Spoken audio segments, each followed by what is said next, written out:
તમે સત્યના રસ્તે ચાલો તો સંપૂર્ણ અસ્તિત્વ તમારી મદદ કરે. રામ સત્યના રસ્તે હતા, ધર્મના રસ્તે હતા. પંખીઓએ મદદ કરી, પશુઓએ મદદ કરી, વાનરોએ મદદ કરી, જંગલના ઝાડવાઓએ મદદ કરી. અને લંકાનો રાવણ અધર્મના રસ્તે હતો ને, વિભીષણ હગો ભાઈ હતો ને, તોય ત્યજીને જતો રીતો હતો. તું ન જોવે બાપ, તું ન જોવે. સત્યનો રાહ હોય તો સંપૂર્ણ અસ્તિત્વ તમારી મદદ કરે. પણ મારે જે પ્રસંગની ઉપર જવું છે, લક્ષ્મણજી મહારાજના મનની અંદર એક તર્ક આવ્યો છે. ભગવાન રામને લક્ષ્મણજી મહારાજ પ્રશ્ન કરે છે, હે રાઘવ, બીજું તો બધું ઠીક, પણ એક વાત મને સમજાતી નથી. કેમ લખન, શું વાત છે બાપ? હે રાઘવ, વાત તો એટલી જ છે કે વિજ્ઞાનનો નિયમ એવું કહે છે કે પાણીની અંદર કોઈ દી પથરા તરે નહીં, પણ પાણીની અંદર પથરા તર્યા ઈ મને સમજાતું નથી રાઘવ. પાણીમાં પથરા કેમ તર્યા હશે? અને ત્યારે રાઘવ જવાબ આપે છે, લખન, विधि बाम होते न होते अपने पराये बाम और प्रतिकूलताएं स्नेह मंडराती है. अरे स्नेहमयी माता भी करके विरुद्ध बिंदु राम जैसे पुत्र को वन भिजवाती है. मां कई कई कोई दी राघव ने वनमा नो मोकले, पर कोक नियति એને ત્યાં સુધી દોરી ગઈ હશે. विधि बाम होते न होते अपने पराये बाम और प्रतिकूलताएं स्नेह मंडराती हैं.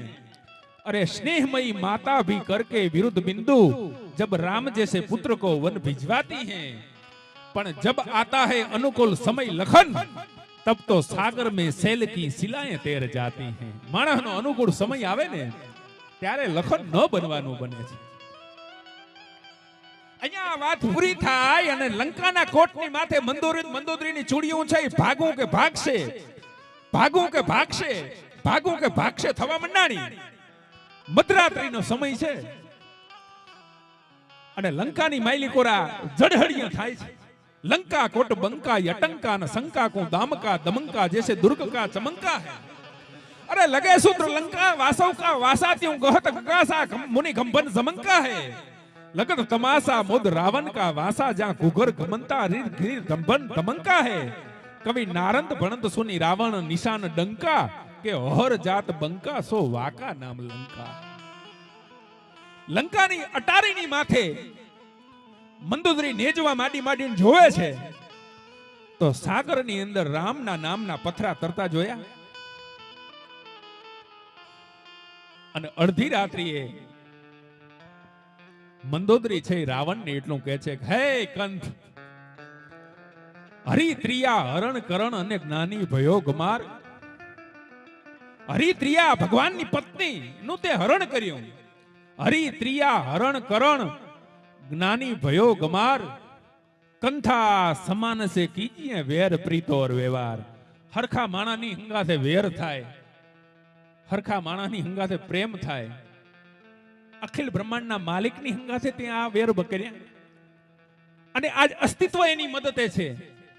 જો કોઈ દી બન્યું ન હોય ને એવી ઘટના આજ સાગરમાં બની રહી છે. મંદોદરી, કઈ ઘટના બને છે? કે ઘટના ઈ બની છે કે સાગરમાં કોઈ દી પાણા તરે નહીં, પાણીમાં કોઈ દી પાણા તરે નહીં, પણ આજ રામના નામના પાણા તરે છે. તેથી લંકેશે એટલું કીધું મંદોદરીને, મંદોદરી, એક રામના નામના પાણા તરે એટલું નહીં, રાવણના નામના પાણા તરે. શું વાત કરો છો? કે રામના નામના પાણા તરે એટલું નહીં, રાવણના નામના પાણા તરે. એમ કરી હાથમાં એક મોટી શિલા લઈ અને લંકાની અટારીની માથેથી સમુદ્રની માયલીકોરા ઘા કર્યો રાવણે જે શિલાનો ઘા કર્યો ને ઈ પણ પાણીની અંદર તરવા મંડાણી. અને મંદોદરીએ તે દિવસે રાવણના પગ પકડી લીધા કે હે લંકેશ, મારી કાંઈ તમને ઓળખવામાં ભૂલ થઈ? આ કયો મંત્ર છે કે તમારી મદદ માટે આ અસ્તિત્વ? રામના નામના તો પાણા તરતા મેં જોયા, પણ મને આશ્ચર્ય લાગે છે કે તમારા નામના પાણા તરે. તમે જો નોકો ને તો તમને ભગવાન શિવની સોગંદ છે. અને ત્યારે રાવણે ખુલાસો કર્યો, મંદોદરી, આ લંકેશનું કોઈ એવું સત નથી કે એના નામના પાણા તરે.